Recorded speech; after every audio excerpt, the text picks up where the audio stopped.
Thank you to everyone who's gotten the cookbook so far. I have both of these available right now, both in Kindle and paperback, like you see here. The link is down below if you're interested in buying these, and let's get started.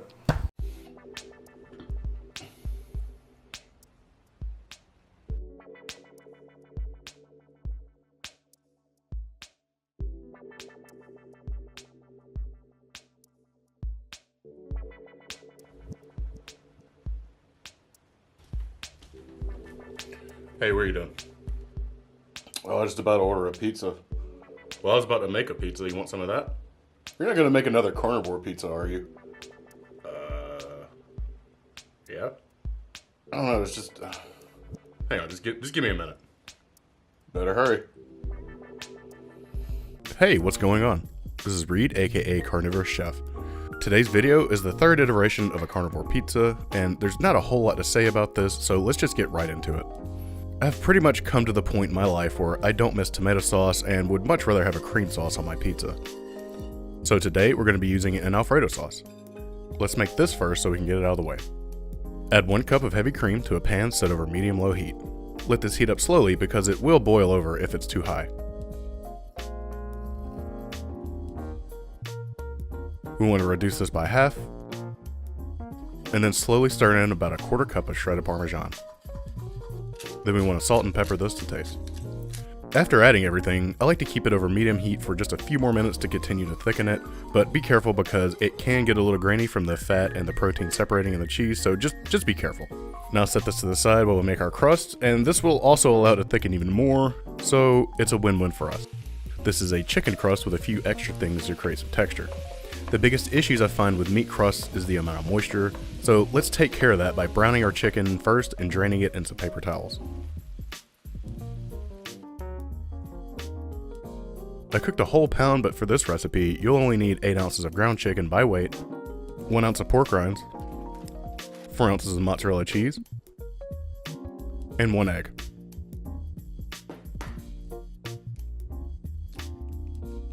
Process all of this on low for about 3 minutes, being sure to scrape down everything about halfway through. A dough ball should form, and it's a rather sticky dough, and it's reminiscent of actual dough, which is always a nice surprise when working with animal products. Now let's place our dough into a non-stick pan that preferably has an oven-safe handle, and then begin to spread it out with a spatula. As soon as I got the basic shape, I pressed it out with my hands to flatten it out, and I would suggest moistening your hands with a little water to keep it from sticking too much. Now let's turn the heat to medium-low. I did the time lapse here to show you the evolution of a fake pizza dough. Look at how majestic and bubbly it is. Cook it for about 4 minutes.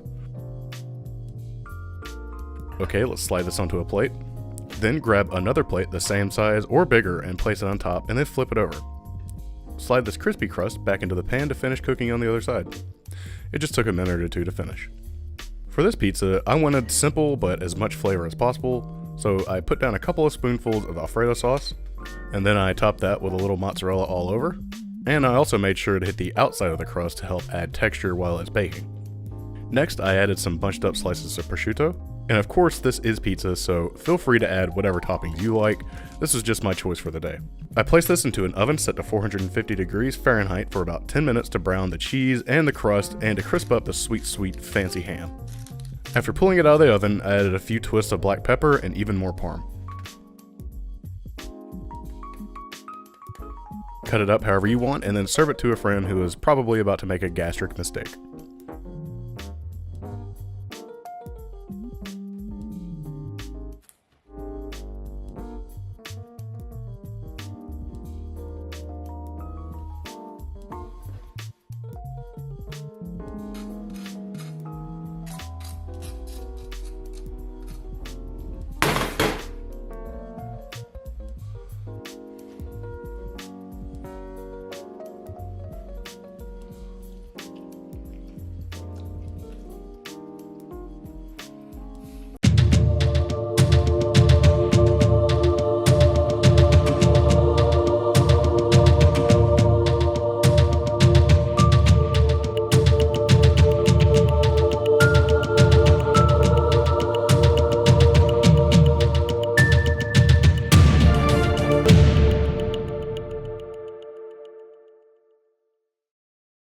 What's this?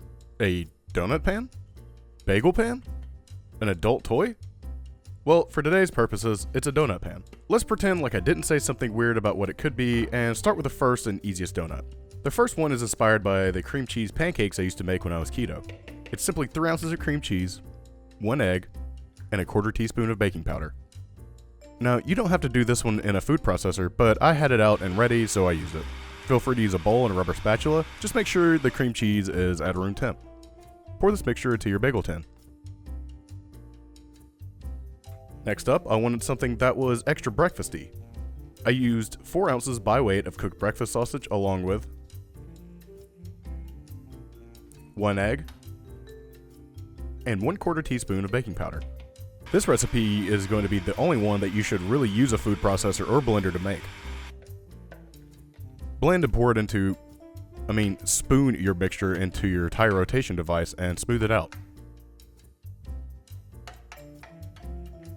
Okay, this last one is about as played out as my food processor is on this channel. Take 2 ounces by weight of ground pork rinds and add in 2 eggs and 1/4 teaspoon of baking powder. This is another one that you don't have to use a food processor or blender for if you don't want to. Are you seeing the trend? Do you see how easy these are? 3 ingredients. It doesn't get much easier than that. Spackle this mixture into your round brick layering pan. The cooking time of all these is 350 degrees Fahrenheit for 12 to 15 minutes. Basically, a toothpick should come out dry and there shouldn't be anything stuck to it. I was trying to figure out a way to make legit frosting, but frosting uses powdered sugar to make that texture, and the only powder available to me at the time was not something most people would want in their frosting. Set up a double boiler and add 4 ounces of room temperature cream cheese and 2 egg yolks. I preheated my double boiler, which was a mistake. The yolk started scrambling because of it. I want you to put your ingredients in first and then turn yours to medium heat.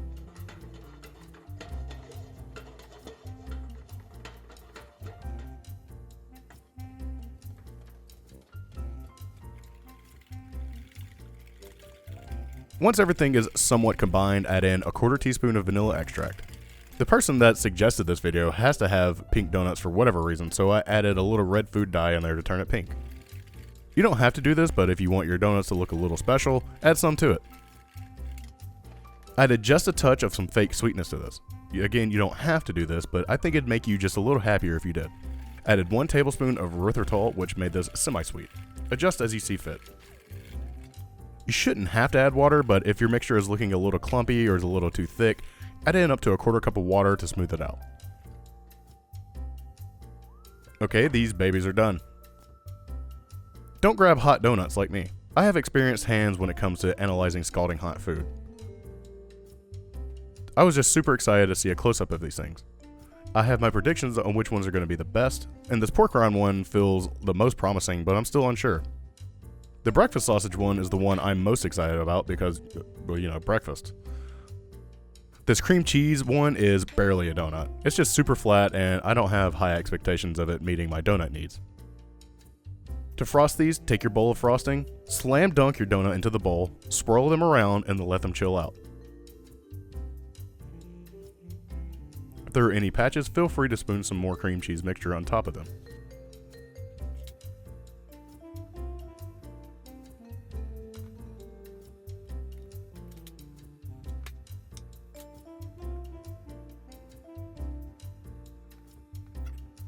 Alright, again, the person that suggested this video doesn't just want pink donuts, she wants sprinkles too. So I guess fry up a strip of bacon and crumble it on top of the donuts. Side note, this step is not optional.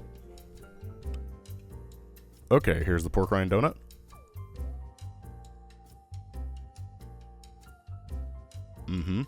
Interesting. How about this breakfast sausage one? Oh, okay, I see you. And finally, the cream cheese one.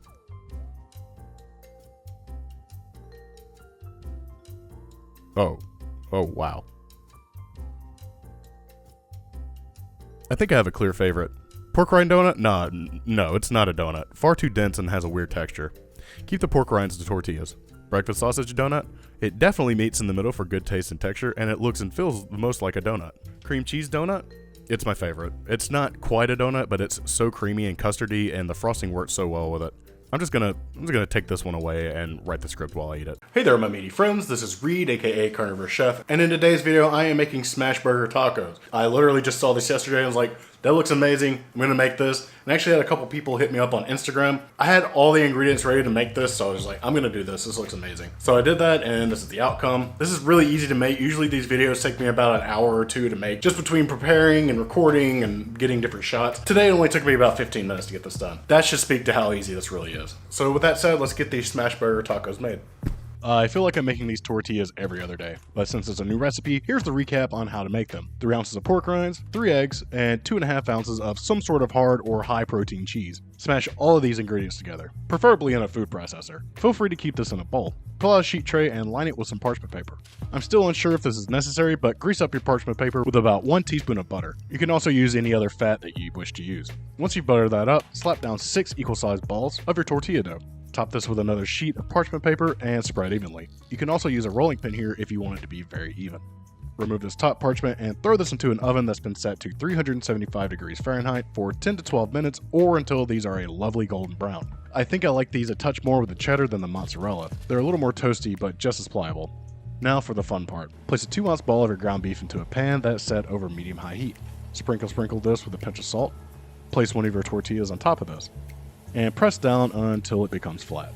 If using a plate like I am, please be careful not to burn yourself or to break the plate. You don't need all of your strength to press a burger. I'll also link a burger press below. Let this cook for about 2 minutes before scraping this out of the pan and flipping. Let this cook for an additional minute after flipping. Feel free to add some trash cheese on top of this and serve. I can't take credit for this idea. I also have no idea who did it first. But damn, is it a good one. Fold these bad boys and dig in. Like I said earlier, I think I enjoyed the cheddar cheese in these tortillas more than the mozzarella. Something about how the cheddar toasts when it's cooked gives it a nearly real tortilla flavor. Look at it. Ready for this carnivore grilled cheese? Give this video a like if you are. Here's the basic version of it. Grab you a bowl and add in 1 ounce of ground pork rinds, along with 2 eggs, and a half teaspoon of baking powder. Give this a good forking and let it rest for 5 minutes.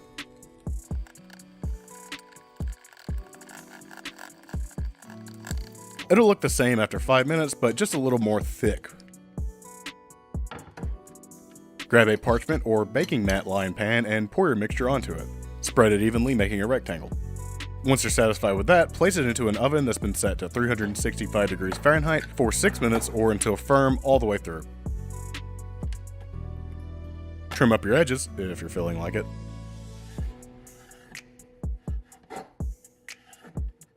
And then cut this bad boy in half. Well, half-ish. Lay down a slice of absolute garbage onto each side, and then top one side with a bit of cheddar cheese.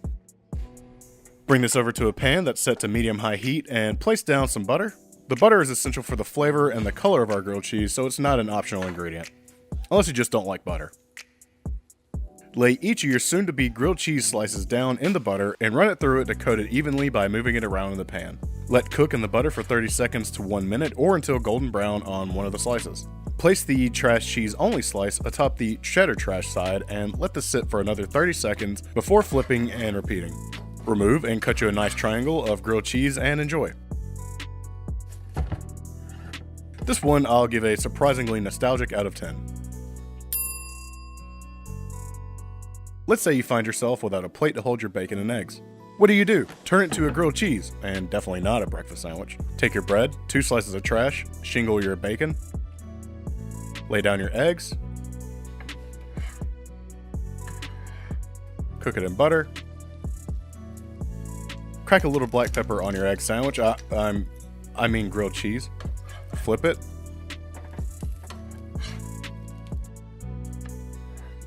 and then cut into a triangle and enjoy.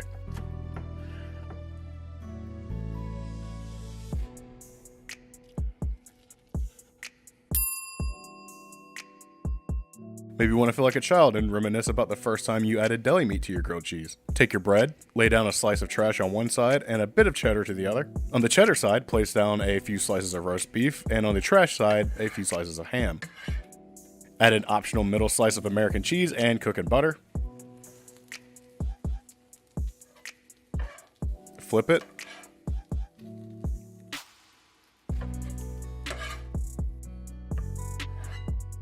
Cut your grilled Black Forest roast ham beef cheese into triangles and enjoy.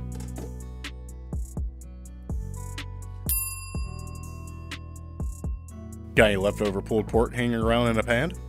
Take your bread, lay down a slice of trash on one side and a bit of cheddar on the other, you know, for complexity. And let's just fast forward through this part. Ah, delicious. This pork is a vinegar sauce and it cuts the cheese nicely.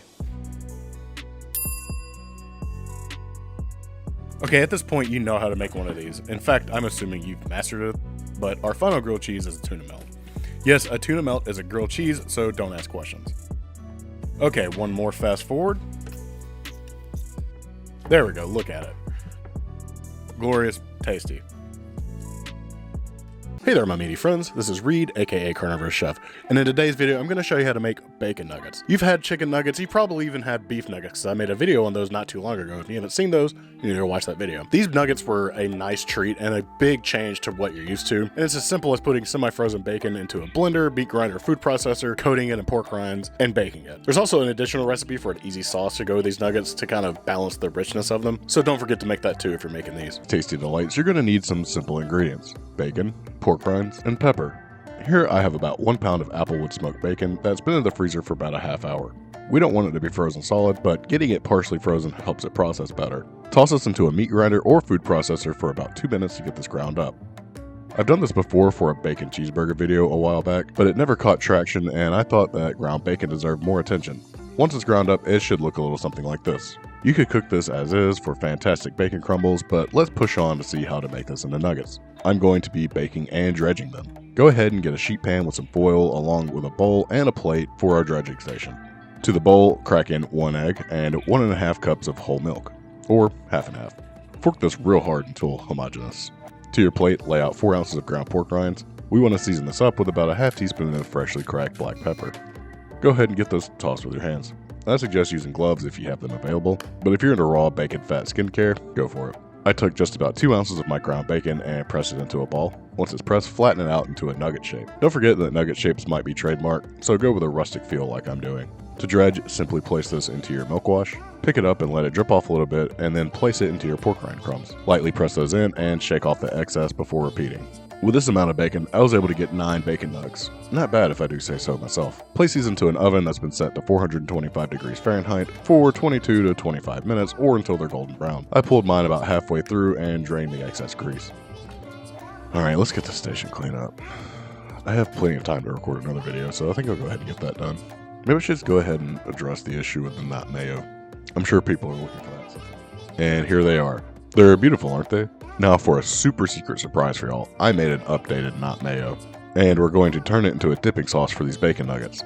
If you want to see how to make this mayo alternative, click on the card above to learn more. I took about 3 tablespoons of not mayo and added in about 1 teaspoon of fresh lemon juice. I follow that up with about a 1/4 teaspoon of black pepper. Super simple, but tangy and delicious. This should balance out these rich pork bites. Let's take a peek at the inside of these. Holy pig, these are looking delectable. And just listen to that crispification. Okay, I can't wait any longer. Dip it and lip it. If my face doesn't say it all, I'll put it into some words for you.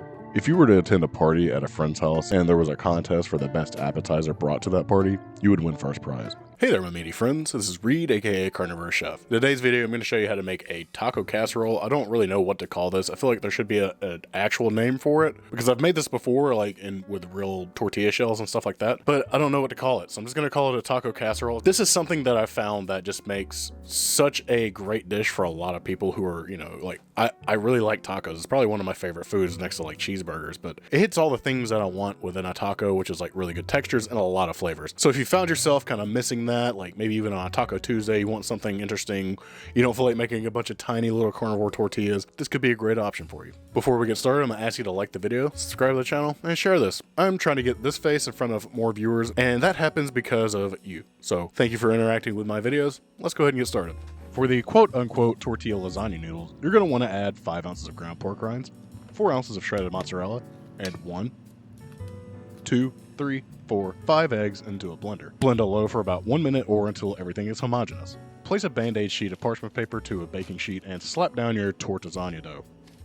Now slowly and methodically, evenly, spread the dough. Just kidding, grab another slab of parchment paper and place it on top. If you happen to have another baking sheet the same size, place this on top and give it a hard press. This isn't perfect, but it does give it a head start. If you don't have another one the same size, you'll probably be starting where I am now by using your hand to smooth it out. We're looking for the dough to be about a 1/4 inch thick and roughly the same shape of a rectangle. When you remove the parchment band-aid, there may be some gaps. Use any overflowing dough to patch where you need to and smooth it back out a little. Place this into an oven that's been set to 350 degrees Fahrenheit for 10 to 12 minutes or until lightly browned and firm.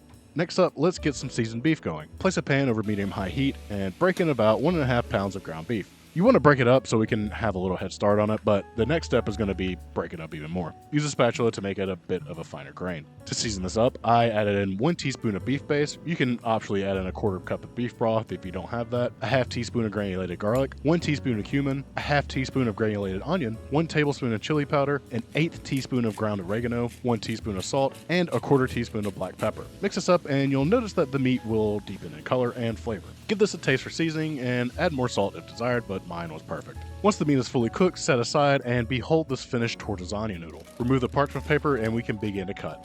I suggest using a standard loaf pan to make this dish. If using that, use it to measure your slices.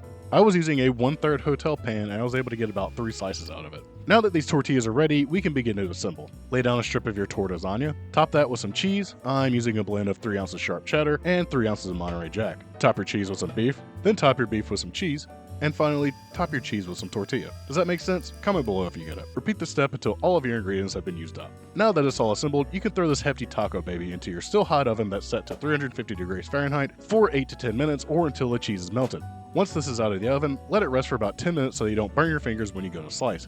Speaking of slicing, I was able to get 4 pretty big servings out of this recipe. If you're trying to feed 6 people, I think you can get away with it. Portion yourself up a piece and top it with your crema. Oh, right, I should have shown you how to make that too.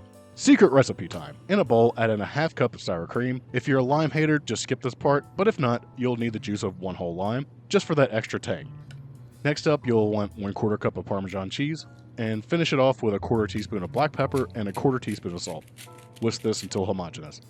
Alright, let's get back to the task at hand, which is tasting this beauty. Cut yourself off a nice big bite and dig in.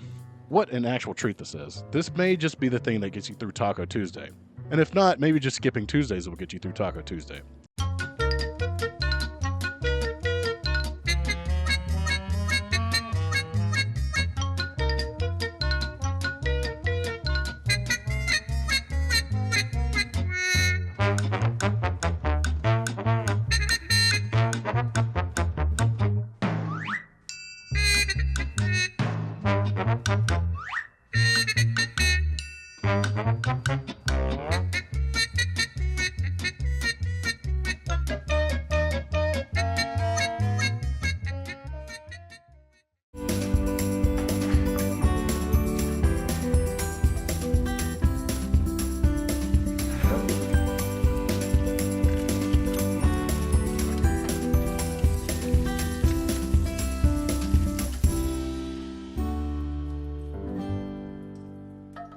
Hey, how's it going? This is Reed, aka CarnivorousChef, and you're watching Down South Carnivore, the southern cooking show that nobody asked for and has the incorrect name in the intro.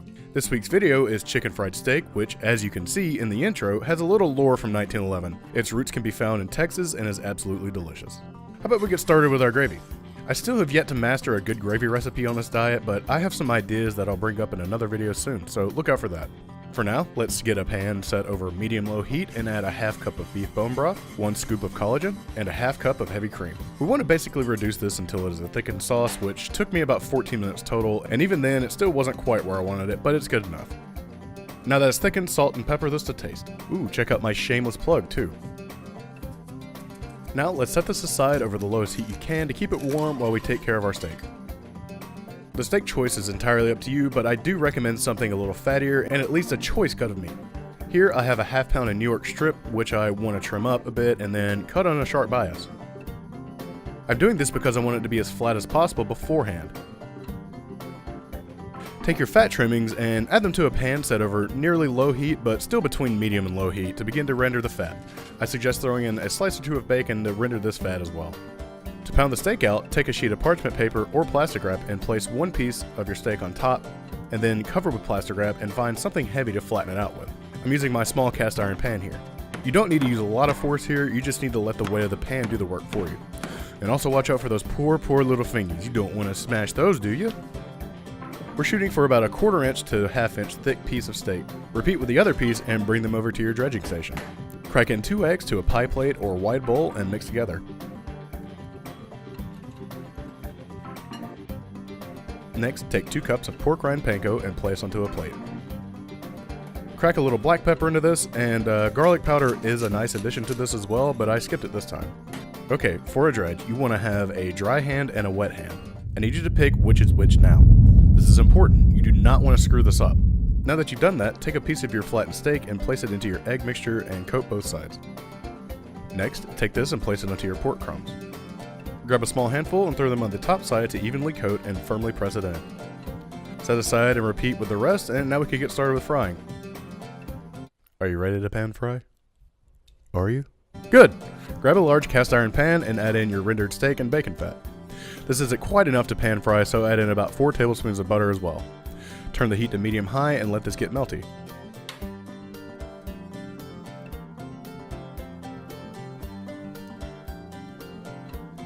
Once all of your butter is melted, carefully place your pieces of breaded steak into the pan.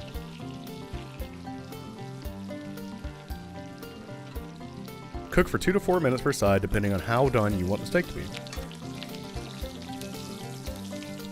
I let mine sit for 2 minutes per side and it was medium rare and on its way to medium. If a lot of smoke starts to come up from the pan, turn the heat down because that means the butter is starting to burn. After a lot of time has finished, place the pieces onto a paper towel lined plate to allow to drain. Salt these immediately while they're still hot. Alright, so we want to serve up these crispy steaks with a full breakfast of fried eggs, bacon, coffee, and gravy. It's finally time to dig in. You know, this is such a simple procedure, and it takes the food that I find most monotonous from time to time and just turns it into something special. Like I said in the intro, the gravy isn't perfect, but it still tastes great with the fried steak dipped into it. Well, that's it. I really enjoyed making this one, and I hope you enjoyed watching it. Hey there, my media friends. This is Reed, aka CarnivorousChef. This one was requested by my friend Zinnia. Thank you for the request because it was something I didn't even realize that I wanted. So, stuffed crust pizza is a pretty basic idea. Put mozzarella cheese on the edge of it. And that's exactly what we're gonna do. Now let's not waste any time here. Hop on your pork rind boat and let's row into the ocean of tasty pizza. This one will be a buffalo chicken pizza, by the way. All toppings are optional. First off, we need to get some ground chicken browned up. I won't bore you with the details of me cooking and crumbling this. Just know that if you buy it ground, there'll be a lot of moisture. If you need to do so, grab some paper towels and a bowl and dump the chicken right in there to get it more dry. Don't worry, it won't make the crust dry if you're worried about that. Let's go ahead and get our buffalo alfredo knocked out. Place a pan over medium-high heat and add in 1 cup of heavy cream. Then add in 2 tablespoons of unsalted butter and a half teaspoon of granulated garlic. Now summon the boiling gods to bring this cream to a boil. Yes! Yes! Excuse me. Go ahead and start whisking this together and reducing until it coats the back of a spoon, probably 2 minutes. Next up, reduce the heat to low and slowly whisk in a 1/4 cup of grated Parmesan cheese. It will thicken even more as it goes because cheese. But we will thin it out with some hot sauce. I dig this stuff a lot, but feel free to use any hot sauce you want. You'll need about a 1/3 cup of it no matter what you use, or more if you so desire. You will have to reduce it until it, again, coats the back of a spoon. I added about a 1/4 teaspoon of salt to mine at the end as well. Salt yours to taste. Next up, let's get this crust going. This is my go-to crust recipe, and if you're interested in seeing the original video, the link will be down below. You're going to need a scale for this one. In a blender or food processor, add in 8 ounces of cooked chicken, 4 ounces of low moisture mozzarella, 1 ounce of pork rinds, and finally 1 egg. Blend this up until homogeneous. You'll definitely have to scrape down the sides if using a normal blender. Maybe even a splash or 2 of water. When it's done, we can get started on transforming this into a pizza pie. Feel free to use a circular pan if you want, just make sure you line it with parchment paper or a silicone baking mat. Take half of the dough and slap it down in the middle. I tried to do this by hand, but it just wasn't working out. Grab some sort of fat or oil, as long as it's not garbage seed or vegetable oils, and put a little on top of your dough. Then, grab a sheet of parchment paper and begin pressing it out to about a 1/4 inch thin. You can go with whatever shape you want. I went with a circle. For the stuffing of the crust, I went with whole milk mozzarella string cheese. These are a bit too large to make the crust look nice, so I split them and then cut them into thirds. This should make a better round and round and round and round and round and round and round and round. Now that we have our cheese around this bad mamma jamma, let's start grabbing bits of our leftover dough and start covering. Be sure to press it around the outside. and the inside of the edge to seal it. We're going to want to par cook this thing, so throw it into an oven at 425 degrees Fahrenheit or 218 degrees Celsius for 5 to 7 minutes, or until brown bits start to form. I did have a little bustage, but that's fine. Now we can top this thing. I spooned on and spread out a bit of my buffalo Alfredo. There will be some left, but we have an excellent use for that later on. Top this with some of your cheese, then out of nowhere grab some chicken and chop it up. I literally just cooked the chicken breast in a pan with butter, so just do that if you want. If you have any leftover chicken, great time to use it here. Sprinkling your chicken cubes in a nonchalant way, followed by a small sprinkling of granulated onion, and then top that with a bit more cheese, and we can place that back into our still hot oven. Mine was in for about 5 minutes, but you may need longer. Just cook it until your cheese is nicely brown and the crust is looking toasty. Also, in the background, I made a quick buffalo sauce. If you're interested in that as well, it'll be included in the written recipe below. It's just butter and hot sauce. Now, this thing will be blazing hot for a while, so I suggest letting it sit and cool for at least 5 minutes, maybe even 10. I did not because I'm a fool, but I was too excited. I didn't have a pizza cutter, but I had this massive dull carving knife laying around and it worked perfectly. My mouth is watering while I write this script. I'm just thinking about how good this was and how much I want it again. Okay, enough. I'm going to take this first bite for my Patreon community. If you're interested in joining, the link is down in the description below. Dude, this is just a buffalo chicken pizza with a nice surprise at the end of it. Now, remember how I said to keep that buffalo Alfredo around? It's now a stuffed crust dipping sauce. I'm going to go enjoy this now. Don't look at me, I just had to eat it here. Well, hey there my meaty friends. I'm going to start this video off by saying 3 things about this recipe. Number 1 is that I know this is not a traditional gyro. This is a recreation of the first one I ever had. The second is that I'm probably not pronouncing it the way that you say it, or even the correct way. And finally, there are some plants in this video. You can actually avoid those if you want to, but if it offends you the same way that vegan gets offended when they see someone eating a medium rare steak, feel free to click off this video. So, a real gyro is typically meat that's been cooked on a rotisserie and then sliced and put on a pita with some veggies and tzatziki. Today, I'll be taking a shortcut by using ground lamb for this one. Add your ground lamb to a bowl, and follow that up with 1 teaspoon of salt, a 1/4 teaspoon of ground oregano or a 1/2 teaspoon of dried oregano leaves, a 1/2 teaspoon of granulated garlic, and a 1/4 teaspoon of black pepper. Go ahead and mix this by hand for a solid 3 to 5 minutes. I want to overwork it just a touch so that the structure will be a bit tighter when I cut into it. Once mixed, set aside for at least 30 minutes to let those flavors marry. For the quote-unquote pita, add in 3 ounces of ground pork rinds to a bowl, 2 large eggs, and about 2 ounces of shredded mozzarella. Feel free to blend this if you like, but I wanted more dispersed brown bits, so it looked a little closer to the real thing. Spread this mixture onto a non-stick baking mat or grease parchment paper. There should be enough for at least 2 of these pitas. It is a rather sticky dough, so I suggest you grease your hands down before pressing them out. Once they're nice and fairly flat, place them into an oven at 350 degrees Fahrenheit for 10 to 13 minutes or until golden brown. While those are in the oven, let's take care of our tzatziki sauce by grabbing a cucumber and de-seeding it. Feel free to chop this, grate this on a box grater, or on a microplane like I did. You'll need about a 1/3 cup no matter what. I'll go ahead and say right now that for those of you that want to avoid these veggies, you can seriously just add salt and pepper to some whole milk Greek yogurt. It'd also just do the job. I just want to have more flavors than just salt and pepper.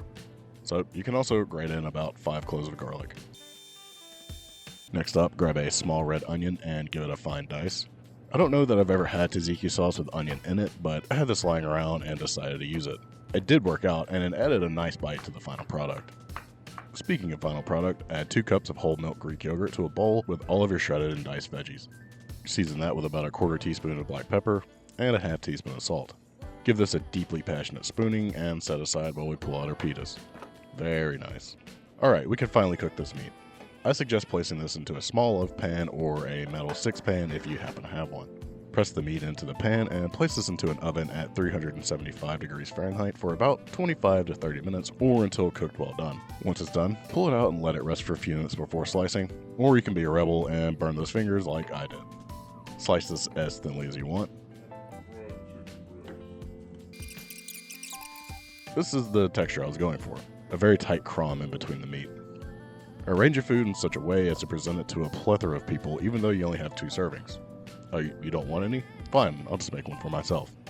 If you change your mind, comment the word share down below and I'll make you one. I've been wanting a gyro for a long time, and to be honest, this is about how I'd want it anyways. The first time I ever had one was meat similar to this, and it was just meat and sauce. And I wouldn't have it any other way. Unless somebody just made it some other way. I'd probably have it that way too. Hey there my meaty friends. Today I'm making the McDonald's Filet-o-Fish, but as carnivore as possible.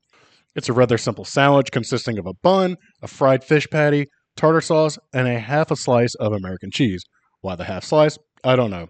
Either way, let's get started. The sauce. For our tartar sauce, we're going to need a blender or a food processor. To that, add in 4 ounces of cream cheese and about 6 ounces of sour cream. For the seasoning, add in about an 1/8 teaspoon of dill weed, an 1/8 teaspoon of black pepper, about a half teaspoon of salt, a half teaspoon of onion powder, and a good 2 teaspoons of vinegar. I use the vinegar and the dill to kind of take place of the normal dill pickle relish, and it didn't really work out in the beginning, but after tasting, I made some adjustments with an extra teaspoon of vinegar and just a little bit of garlic powder. It's not perfect by any means, and I really think that you should use lemon juice here and maybe even some Worcestershire sauce to kind of add that depth of flavor to it, but this works nonetheless. After tasting it the second time, it's almost on its way to being a French onion dip, but it will work for today's purposes. If you want to make this a straight up carnivore sauce, add in a little bit of onion and dill relish. Let this chill out in the fridge while we make The bun. This is my bun recipe that I've used many times now, but for today we're going to be using 4 ounces of cooked ground chicken, about 1 ounce of ground pork rinds, 3 eggs, 1 ounce of cream cheese, a 1/4 teaspoon of salt, and a half teaspoon of baking powder. The biggest difference in this one is that I use ground chicken instead of ground beef, just because I thought I'd make a nice light bun. And to be honest, I was right. Give this a quick and paranoid blend because people are definitely watching you through the window right now. Try to act inconspicuous while you line a baking sheet with parchment paper, and then pull out your undercover silicone molds. Fill both of these molds up to the edge with your batter. I highly suggest getting something like this, especially silicone, because whenever I've tried to make these buns without a mold, they end up being flatter than Hank Hill's ass. Now it's time for The fish. to a bowl or even pie plate. Add in 3 eggs and season up with about a half teaspoon of salt, or 50-50 salt and Creole seasoning like I'm doing. Once your eggs are nice and homogeneous, add in about 3 ounces of ground pork rinds. Continue forking this until you realize, this is probably going to be way too thick, which at that point, add in another egg. Whisk that in as well, and then we can move on to our fish. According to the McDonald's website, they use wild-caught Alaskan pollock for their Filet-o-Fish sandwiches. Today, I'm going to be using probably not wild-caught frozen cod from Walmart. All you need to do is dry it off, season up with a little salt, and we can add this directly to our batter. Now, the batter's not going to want to stick very well, but you just got to do what you can with this. Just coat both sides as evenly as possible, and set it aside while we set up our frying station. To pan fry this fish, we're going to place a pan over medium heat and add in about a 1/3 cup of beef tallow or oil of your choice. Just please don't use any seed oils. The first piece that I laid down here was pulled straight from the pan with the batter, but once I picked it up, I realized that the bottom of the fish did not have any of the coating stuck to it. So what I did instead for the second one was place the top side down because I knew it had good coating, and then just coated it with some more of my batter. As you can see here, flipping the first one was a big mess just because there wasn't a good barrier of coating. The second one had a much better time frying, and so I went with that one for the picture, obviously. They're both still great pieces of fish, and I highly suggest basting them if you're going to do this, because it'll make it a lot easier on you later on. Pull this off the heat, and let it drain on the paper towel, and don't forget it with just a little touch of salt. And with impeccable timing, our buns are done. They look pretty damn good if you ask me. Usually when I use the beef, they look a little brown and strange looking. But this time, it actually looks like a bun. Now it's time for The assembly. which is pretty simple. Split your bun open, take your bottom bun, add your cheese. I completely forgot to get trash cheese for this recipe, but I did have a little bit of cheddar, which is okay. If you want to make this more authentic, add a half slice of trash cheese, because McDonald's is weird and adds half slices of cheese to things. To the top bun, simply smear on some of your tartar sauce, and then lay on that big old chunky fish. And it's looking really damn good and almost accurate. For even more accuracy, square off your fish and squish the sandwich. Personally, I don't need accuracy. This looks pretty damn good. I'm going to take a bite. Yeah, that's amazing. I was never really big on getting fish sandwiches as it is, but if it was like this, I would get a fish sandwich more often. In fact, I'll probably make this again.